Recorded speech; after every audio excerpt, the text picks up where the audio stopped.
Defence minister ने कहा है, ख्वाजा आसिफ ने, कि ये सब डिपेंड करता है अगर अफगानिस्तान सरहदी दरअंदाजी को रोकता है। उनको ये डर है, जो इस वक्त हुक्मरान काबुल में बैठे हैं, कंदहार में बैठे हैं, उनको ये नज़र आ रहा है, खौफजदा हैं कि अगर कोई ऐसी हरकत हुई तो हमारा इक़्तिदार हमसे छीना जा सकता। सो इसलिए ये इन दहशतगर्दों को अपने साथ रखे हुए हैं, इनको खुली छूट दी हुई है। अस्सलाम वालेकुम and welcome to Apna Watan TV. I am Sadia Afzal. आज के इस वीडियो में हम आपको बताएंगे कि कैसे इस वक्त जो अपेरेंटली आपको एक सीज फायर नज़र आता है और पाकिस्तान और अफगानिस्तान दोनों ममालिक ये कहते हैं कि जनाब आपस के डिफरेंसेस को दूर करेंगे। अभी हमने देखा कि ये ऐलान बाकायदा तौर पे हो भी गया दोहा एग्रीमेंट में, और सेकेंड राउंड हमें नज़र आएगा 25 अक्टूबर को इस्तांबुल में, तुर्किया के शहर में। लेकिन ये तमाम मामले जुड़े हैं एक चीज़ से, जैसे कि डिफेंस मिनिस्टर ने कहा है, ख्वाजा आसिफ ने, कि ये सब डिपेंड करता है अगर अफगानिस्तान सरहदी दरअंदाजी को रोकता है। सो ये कंडीशनल है।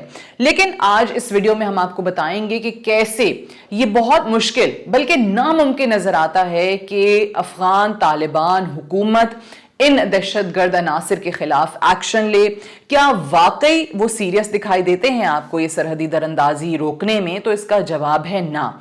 आज हम आपके लिए मुख्तलिफ एस्पेक्ट सामने रखेंगे, मुख्तलिफ पॉइंट्स जिस पे तफसील में बात करेंगे कि कैसे ये बहुत मुश्किल है कि इस वक्त अफगानिस्तान की हुकूमत इन तमाम अनासिर को, जो दहशतगर्द अनासिर हैं जो पाकिस्तान के खिलाफ कार्रवाई कर रहे हैं, जो कि एक तरीके से इंडियन प्रॉक्सी हैं, वो पाकिस्तान के खिलाफ कार्रवाइयां करते रहेंगे और अफगान हुकूमत अपनी हुकूमत बचाने के लिए, काबुल पे अपना इक़्तिदार बचाने के लिए कैसे इनको इजाजत देती रहेगी।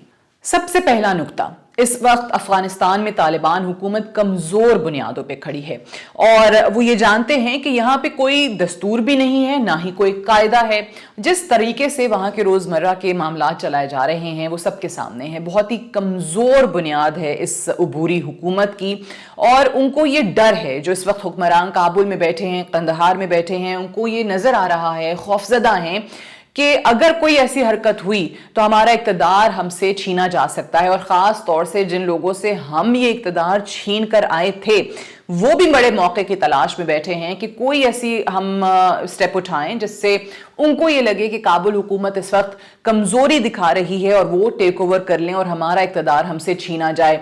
और यही वजह है कि आपको नज़र आता है कि जैसे ख़वातीन के हुकूक की बात की जाए, छोटी बच्चियों के स्कूल जाने की बात की जाए, तो उस पर कोई काम नहीं हो रहा। पूरी दुनिया की तरफ से कहा जा रहा है कि क्यों वुमेन राइट्स नहीं है, क्यों गर्ल्स एजुकेशन की बात नहीं की जाती है।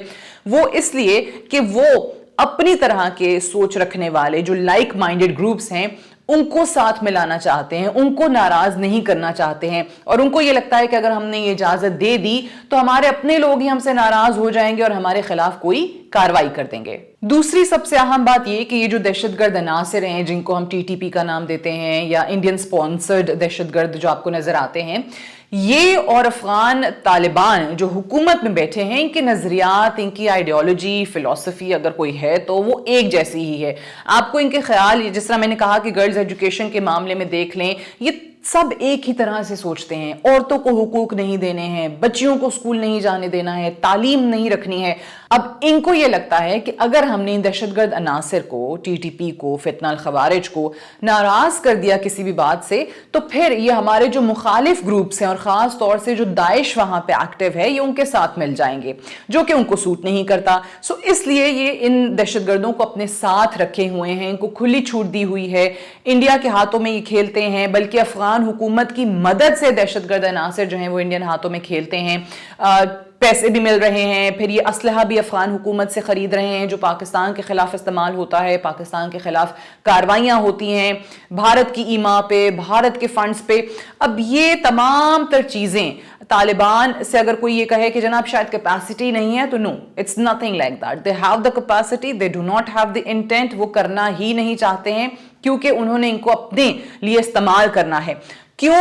अगेन वही बात है कि जी कमजोरी है इनकी हुकूमत की, ان کو یہ لگتا ہے کہ اگر ہم نے ان کو خود سے دور کر دیا، داعش کے ساتھ ملیں گے، ہمارے مخالف گروپوں کے ساتھ ملیں گے، ہماری حکومت کمزور ہوگی اور ہم اقتدار سے چلتے بنیں گے۔ تیسری اہم بات یہ کہ افغانستان میں وہ تمام گروپس، وہ وار لارڈز جو کہ افغان طالبان سے پہلے سے وہاں پہ ہیں، وہ بھی خاموش نہیں رہیں گے، وہ بھی یقینی طور پہ ایک موقع کی تلاش میں ہوں گے، اور جہاں پہ ان کو یہ لگا کہ جی تھوڑی سی کمزوری دکھائی ہے افغان حکومت نے، یا ان کی جو پہنچ ہے، ان کا جو کنٹرول ہے وہ کابل سے باہر کم ہوا ہے، تو یقینی طور پہ وہ بھی سر اٹھانا شروع کر دیں گے۔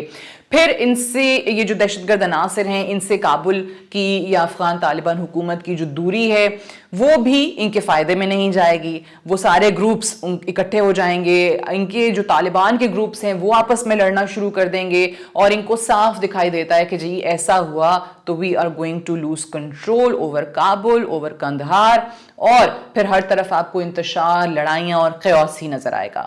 یہ وہ تمام عناصر ہیں، یہ وہ تمام عوامل ہیں جس کی بنیاد پہ میں یہ کہہ سکتی ہوں کہ یہ جو سیز فائر ہوا ہے یہ عارضی ہی ہو، کیونکہ کسی صورت بھی یہ افغان حکومت ان دہشت گرد عناصر کے خلاف کارروائی کرنے والی نہیں ہے، یہ تو ان کو ساتھ رکھنا چاہتی ہے اپنے مفاد کے لیے، اپنے اقتدار کے لیے۔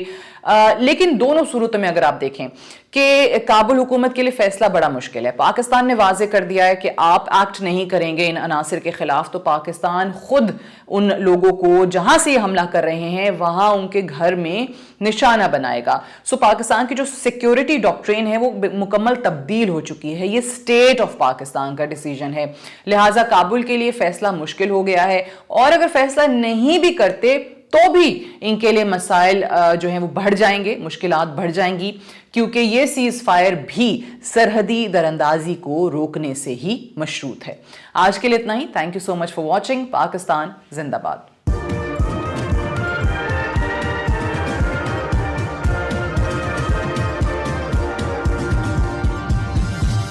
You are watching Apna Watan.